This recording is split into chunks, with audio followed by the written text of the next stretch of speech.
తెలంగాణ ఉద్యమానికి 3 దశలు అనుకుంటే, ఒకటి 1952 ముల్కీ పోరాటం,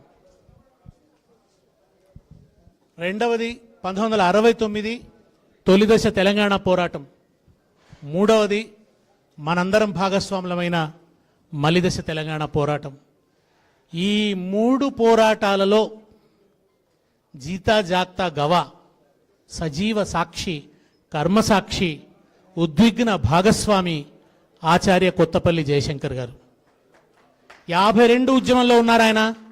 69 ఉద్యమంలో అయితే యువకుడుగా, లెక్చరర్గా ఆయన చాలా ఆవేశపూరితంగా భాగస్వామి అయినాడు. మన మలిదశ ఉద్యమానికి వచ్చేటప్పటికీ ఆయన తెలంగాణ ఉద్యమానికి కావలసినటువంటి ఒక అద్భుతమైన సైద్ధాంతిక పునాదిని నిర్మించాడు. బౌద్ధిక కృషి జయశంకర్ గారిది అయితే, ఆ బౌద్ధిక కృషికి అద్భుతమైన భౌతిక శక్తిగా మలిచిన వారు కేసీఆర్. జయశంకర్ గారి బౌద్ధిక కృషికి గొప్ప భౌతిక రూపాన్నిచ్చి, రాజకీయ వ్యక్తీకరణనిచ్చి వారిద్దరి జోడి తెలంగాణ రాష్ట్ర స్వప్నం సాకారం కావడానికి కారణమైంది. ఫజల్ అలీ కమిషన్ ముందు నిలబడి తెలంగాణను గురించిన వాదనలు వినిపించినవాడు జయశంకర్. భార్గవ కమిషన్ ముందు నిలబడి తెలంగాణ జరుగుతున్న అన్యాయాన్ని గురించి వివరించినవాడు జయశంకర్. కడశ్వాస దాకా ఆయన తన కర్తవ్యాన్ని విడిచిపెట్టలేదు.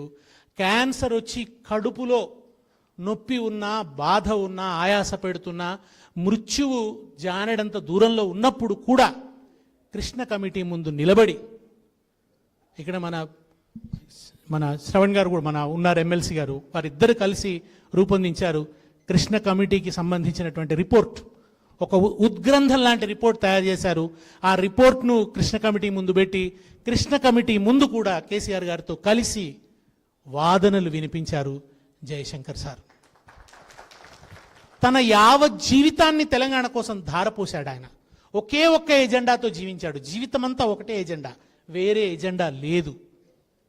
నాకేమనిపిస్తుంది అంటే జయశంకర్ గారిని చూసినప్పుడల్లా, తెలంగాణ తల్లి తన కోసం తాను నియమించుకున్న న్యాయవాదిలాగా కనిపిస్తాడు జయశంకర్ సార్. ఎప్పుడు ఆయన తెలంగాణ తల్లి పక్షాన వకాల్తా తీసుకున్నాడు, మనందరి పక్షాన వకాల్తా తీసుకున్నాడు.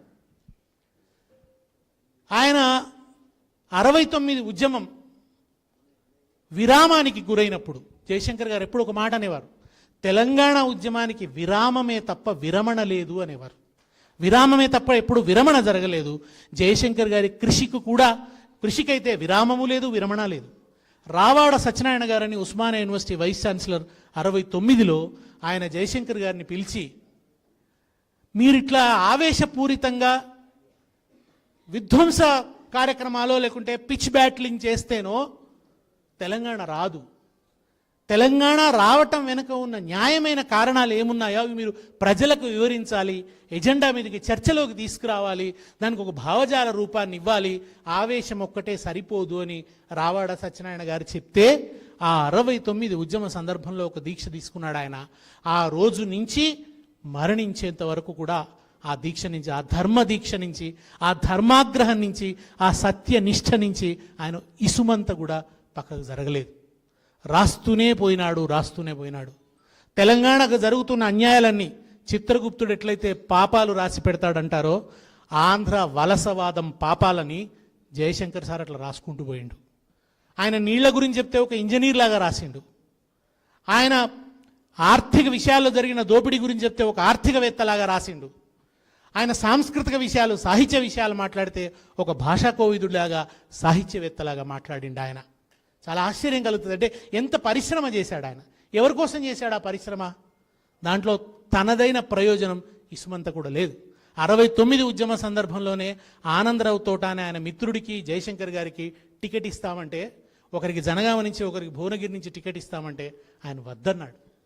నేను పోరాటంలో నిమగ్నమై ఉండాలి, నేను రాజకీయాల్లో పదవులలో ఉంటే నా పోరాట కార్యాచరణ పక్కకు పోతుంది కనుక వద్దు అన్నాడు. నిజంగానే ఆ ఉద్యమం రాజకీయ మోసానికి గురై అర్ధాంతరంగా ఆగిపోయింది. కానీ ఆగిపోయిన జయశంకర్ గారు మాత్రం విరమించలేదు. ఆయన ఎక్కడ కూడా ఆ స్పృహని ఆయన కోల్పోలేదు. నమ్మాడు ఆయన, ఒక రోజు వస్తుంది అంటే. ఎవరమైనా కానీ మనం నమ్మి ఆచరిస్తే, నిమగ్నతతో ఉంటే, నిబద్ధతతో ఉంటే, ఒక సామాజిక లక్ష్యం కోసం నిబద్ధతతో నిమగ్నతతో పోరాడితే, దాన్ని పట్టుకొని ఉంటే తప్పకుండా ఒక రోజు వస్తుంది. ఆయన నమ్మాడు. అట్లా నమ్మి ఆయన ఎప్పుడు చెప్పేవారు, విద్యావంతులు ఎప్పుడు కూడా ప్రజా ఉద్యమాల పట్ల ఇండిఫరెంట్గా ఉండొద్దు, అట్లా ఉండడం దేశద్రోహం అని చెప్పేవాడు ఆయన. ప్రజలకి తమ కష్టాలకు సంబంధించిన అనుభవాలు ఉంటాయి తప్ప కారణాలు వాళ్ళకి తెలియవు, కారణాలు వివరించాల్సిన పని విద్యావంతులది అని చెప్పేవాడు ఆయన. ఎప్పుడు కూడా విద్యావంతులు ఆ పని చేయాలని చెప్పాడు ఆయన. కనుక ఆ పనిని ఆయన చేస్తూ వస్తే నిజంగానే ఆయన అన్నట్టుగా ఒక రోజు వచ్చింది, ఆయన కోరుకున్నట్టుగా ఒక అద్భుతమైన నాయకుడు వచ్చాడు కేసీఆర్ రూపంలో. కేసీఆర్ జయశంకర్ గారి మధ్య ఉన్న అనుబంధం అది ఉద్యమ అనుబంధం.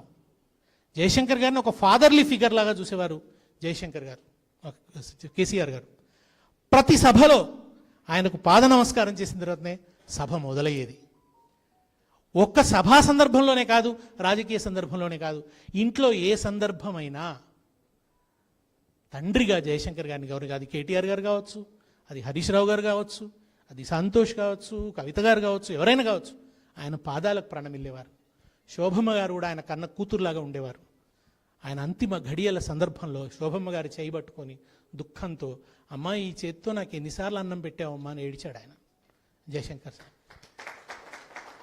అంతటి అనుబంధం, గాఢమైన అనుబంధం. ఎన్ని రాత్రులు, ఎన్ని పగళ్ళు, ఎంత మథనం జరిగిందో ఆ నందినగర్ ఇంట్లో. అర్ధరాత్రి 3 దాకా జయశంకర్ గారు ఉంటే, ఆ 3కి నేను జయశంకర్ గారిని తీసుకెళ్లి హబ్సిగూడలో ఆయన ఆనందరావు తోట గారి ఇంట్లో ఉండేవాళ్ళు, అక్కడ దించడం, లేదా ఆయన హనుమకొండ దాకా వెళ్ళటం.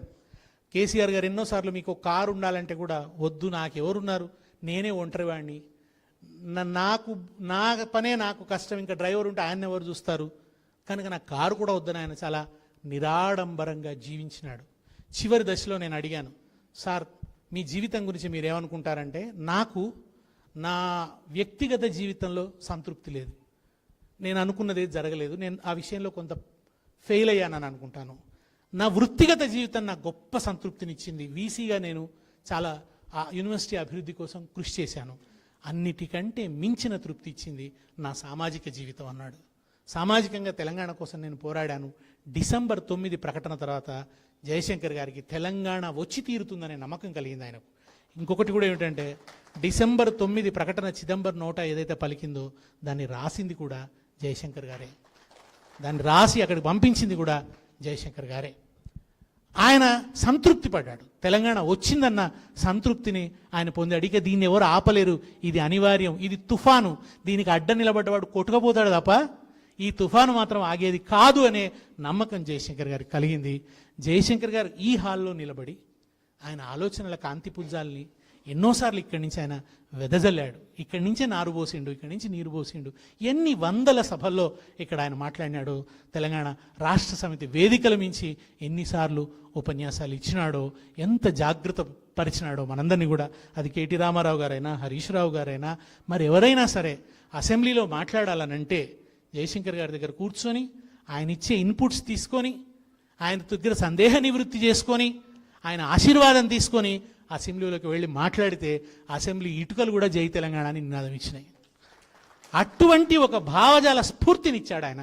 ఈ దఫా ఉద్యమంలో సమైక్యవాదం కూకటి వేళ్లతో పెళ్లగించబడ్డదంటే దానికి కారణం జయశంకర్ గారు చేసిన అద్భుతమైనటువంటి కృషి. ఆయన ఓడించాడు సమైక్యవాదాన్ని. కలిసి ఉంటే కలదు సుఖం అనే దొంగ నినాదం వెనుక ఉన్నది దోపిడీయే అని సాక్ష్యాధారాలతో ఆయన నిరూపించాడు. కనుకనే మనం ఈ దఫా ఉద్యమంలో విజయం సాధించగలిగాం. కనుక అటువంటి మహనీయుడికి మనందరం వినమ్రంగా నివాళులు అర్పించడం, ఆయన మనకు ప్రాతస్మరణీయుడు. ప్రతిరోజు ఉదయం లేవగానే గుర్తు చేసుకోవాల్సినటువంటి మనిషి ఆయన. తెలంగాణ ప్రజలందరికీ ప్రాతస్మరణీయుడు జయశంకర్ సార్. ఆయనను గుర్తు చేసుకోవటం అనేది మన కనీస కర్తవ్యం, మన ధర్మం, మన విద్యుక్త ధర్మం. దాంట్లో భాగంగా ఈ జయంతి సందర్భంగా మనమందరం ఇక్కడ సమావేశమయ్యాం. ఈ సందర్భాన్ని ఉద్దేశించి